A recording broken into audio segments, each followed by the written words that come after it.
అధికారులు ఇవాళ ఒళ్ళు దగ్గర పెట్టుకొని దేవుని మీద భక్తి ఉంటుందని ఎట్లా అనుకోవాలి? ఇంకొకటి, పూజ్య చిన్నజీయర్ స్వామి పేరు తీసుకున్నారు మీరు. పూజ్య చిన్నజీయర్ స్వామి ఓపెన్గా చెప్పిండు కదా, స్వామికి ఇంత టైంకు నైవేద్యం పెడతలేరు, స్వామికి టైంకి ఇంత ఏ సమయానికైతే నిద్రపుచ్చాలనో ఆ సమయానికి నిద్రపుచ్చుతలేరు, ఏ సమయానికైతే సుప్రభాతం చేయాలనో ఆ సమయానికి సుప్రభాతం చేస్తారు. వ్యాపారం అయిపోయింది కదా. కేవలం 24 గంటలు ఏదో ఒక గంట మాత్రం బంద్ చేసేసి తెరిచేసేసి కేవలం టికెట్లు, స్పెషల్ దర్శనాలు, విఐపి దర్శనాల పేరు మీదన ఆ యొక్క స్వామికి అసలు రెస్ట్ లేకుండా చేస్తున్నారు. ఆయన అక్కడ స్వయంగా నిలబడ్డాడు, స్వయంగా వెంకటేశ్వర స్వామి అక్కడ కొలువై ఉన్నాడు. ఆయనకు సమయానికి ఏ సేవలు అయితే చేయాలో ఆ సేవలు చేయాలా, ఆ సేవలను కూడా కుచించమని, ఆ సేవలు కూడా త్వరగా ఆపేయమని చెప్పేసి హుకుంలు జారీ చేసినటువంటి అధికారులు ఇవాళ తిరుమల లోపల తిష్ట వేసిండ్రు. కాబట్టి ఇటువంటి అధికారుల చేతుల్లోపట, ఇటువంటి నాస్తికుల చేతుల్లోపట, ఇటువంటి సెక్యులర్ భావాలు ఉన్నటువంటి వాళ్ళ చేతుల్లోపట, ఇటువంటి దేవుని నమ్మనటువంటి వాళ్ళ చేతుల్లోపట, ఇటువంటి అన్యమతస్థుల చేతుల్లోపట దేవాలయాలు ఉండాలన్నా, దేవుని మీద విశ్వాసం ఉండి దేవుని మీద భక్తి ఉన్నటువంటి వ్యక్తులు, ఒక ఆధ్యాత్మిక భావన, ఒక ధార్మిక ఆలోచనలు ఉన్నటువంటి వ్యక్తులు, పూజ్య స్వామీజీలు, పూజ్య పీఠాధిపతుల యొక్క మార్గదర్శనం లోపట ఈ వ్యవస్థలను ముందుకు తీసుకుపోయేటువంటి వ్యక్తులు ఉండాలన్నా ఒకసారి మనం ఆలోచన చేయాలి. ఇవాళ మనం చూస్తున్నాం, ఈ ప్రభుత్వ దేవాలయాలు పక్కన పెట్టేస్తే అనేక మఠాల ఆధ్వర్యం లోపల అద్భుతంగా దేవాలయాల నిర్వహణ జరుగుతుంది, ఇంకా బాగున్నాయి, అద్భుతంగా జరుగుతున్నాయి. ఎక్కడ ఏ చిన్న కాంట్రవర్సీని మనం చూస్తున్నామా, పద్ధతి ప్రకారం వెళ్తున్నాయి, ఏ రకమైనటువంటి ఆరోపణలను మనం చూస్తున్నామా, ప్రజల యొక్క భాగస్వామ్యం ఉంది, భక్తుల యొక్క భాగస్వామ్యం ఉంది. ఇవాళ ఇక్కడ ఎవరి భాగస్వామ్యం లేదే, ఎవరికి మీరు సమాధానం కాదంటారు. తిరుమల విషయం లోపల ఇన్ని వేల కోట్ల రూపాయల ఆస్తులు ఉన్నాయి కదా, ఇన్ని వేల కోట్ల రూపాయల యొక్క వ్యవస్థ అక్కడ నిర్మాణం అయినది కదా, ప్రభుత్వం మళ్ళీ ఐఏఎస్ ఆఫీసులను నియమిస్తుంది కదా, ప్రభుత్వం అడ్మినిస్ట్రేషన్ మొత్తం కూడా ప్రభుత్వం కంట్రోల్లో పెట్టుకున్నది కదా, మరి ఆర్టీఐ చట్ట పరిధిలోకి ఎందుకు రాదు? ఏదైనా అడిగితే మేము ఎవరికి సమాధానం చెప్పాల్సిన అవసరం లేదు, మేము అతీతము.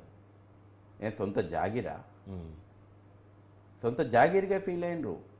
వైఎస్ జగన్మోహన్ రెడ్డి ప్రభుత్వం కానీ, అంతకుముందు రాజశేఖర రెడ్డి ప్రభుత్వం కానీ అదేదో మా కుటుంబ ఆస్తి, మా ఇష్టారాజ్యము, మేము ఏం చేసినా నడుస్తుంది అనేటువంటి వ్యవహారంగా ఫీల్ అయినరు. ఏమనంటే బయటకు వచ్చేటువంటి వివాదాలు అయినప్పుడు మేము హిందువులమే, మేము గోవు పూజ చేస్తాము, ఇటువంటి ఒక స్టేట్మెంట్లు, చాలా అందమైనటువంటి స్టేట్మెంట్లు కనబడుతుంటాయి, పతాక శీర్షికలతోటి కనబడుతూ ఉంటాయి. నేను అడుగుతున్నాను ఇవాళ మన కరుణాకర్ రెడ్డి, నువ్వు మరి హిందువు అయితే నువ్వు నీ కూతురు వివాహం క్రైస్తవ సాంప్రదాయం ప్రకారం ఎందుకు జరిగింది? నువ్వు కావచ్చు, నువ్వు క్రైస్తవ సాంప్రదాయం పాటించుకో, ఇస్లామిక్ సాంప్రదాయం పాటించుకో, హిందువుగా నీకు నచ్చినప్పుడు ఉండు. కానీ మా డిమాండ్ కానీ, హిందువుల యొక్క కోరిక కానీ పూర్తిగా సనాతన ధర్మం మాత్రమే శ్రేష్టమైనటువంటి ధర్మము, ఈ ధర్మంలో నేను పుట్టిన, ఈ ధర్మం యొక్క గొప్పతనాన్ని బయటికి చాటుతా అనేటువంటి వ్యక్తులు, ప్రాక్టీసింగ్ హిందువులు మాత్రమే దేవాలయాల కమిటీ లోపల ఉండాలి. సర్వమత సమ్మేళనాలు, సర్వమత సమారాధనలు, అసలు డిక్లరేషన్ ఫామ్ అనేది కనిపించట్లేదు అసలు కొండ మీద.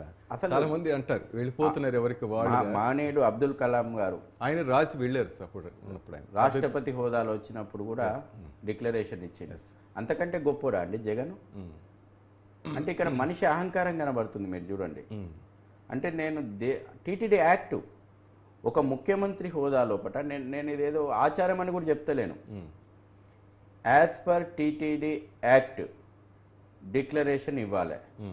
ఒక రాష్ట్ర ముఖ్యమంత్రి హోదా లోపల టీటీడీ యాక్ట్ను ఉల్లంఘించినటువంటి ద్రోహి, చట్టాన్ని ఉల్లంఘించినటువంటి ఒక వ్యక్తి జగన్మోహన్ రెడ్డి. అందరం డిమాండ్ చేస్తాం ఆ రోజున. అక్కడటువంటి వ్యవస్థలపైన ఒక ముఖ్యమంత్రి గౌరవం చూపెట్టకపోతే అధికారులు ఏ రకంగా వ్యవహరిస్తారండి?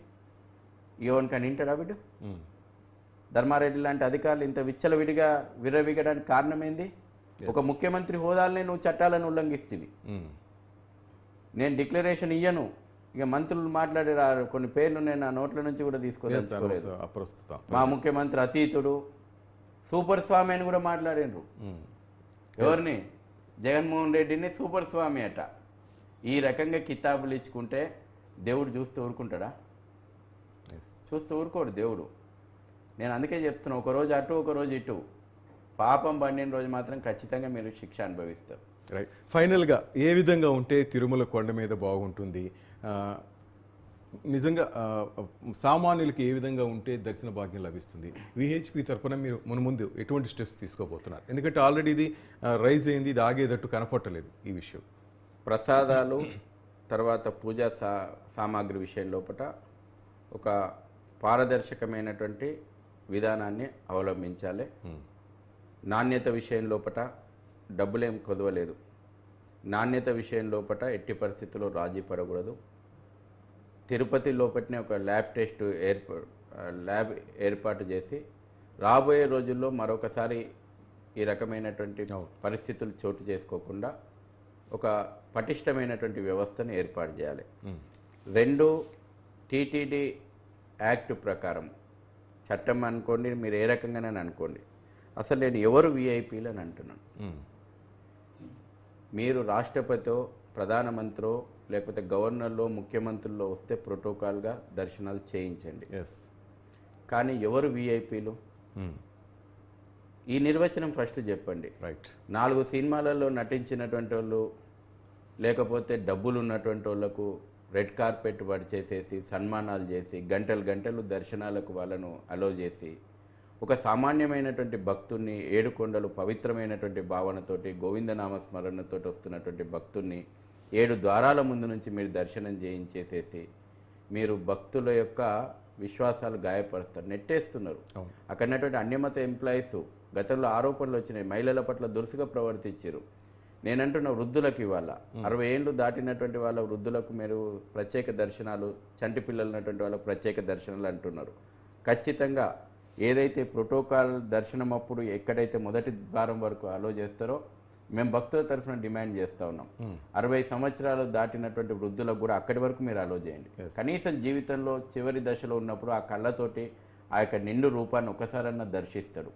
తర్వాత ఈ సుప్రభాతాల పేరు మీద, సేవల పేరు మీద స్పెషల్ దర్శనాలు ఉండకూడదు. మీరు సాధారణమైనటువంటి భక్తులు ఆ సేవ నడుస్తుంటుంది. ఇవాళ అయోధ్యలో ఉన్నది ఆ సిస్టమ్. ఇప్పుడు ఆ సేవ నడుస్తుంటుంది. ఆ సేవ నడుస్తున్నప్పుడు క్యూ అది కంటిన్యూ కావాలి. ఆ టైంలో నాకు సుప్రభాతం నడుస్తున్నప్పుడు స్వామి దర్శనం దొరికింది, నాకు తోమాల సేవ జరుగుతున్నప్పుడు స్వామి దర్శనం జరిగింది. ఏ సేవ జరుగుతున్నప్పుడు ఆ సేవ కంటిన్యూగా సాధారణమైనటువంటి ప్రజల యొక్క దర్శనాలు క్యూ కావాలి. దానికి ప్రత్యేకమైనటువంటి టికెట్లు పెట్టి ప్రత్యేకమైనటువంటి మళ్ళీ ఒక పక్కన ప్రోటోకాల్ దర్శనాలు, ఓ పక్కన బ్రేక్ దర్శనాలు, ఓ పక్కన సేవల పేరు మీద దర్శనాలు చూస్తే మీరు మొత్తంగా లెక్కేస్తే సగం రోజు విఐపీల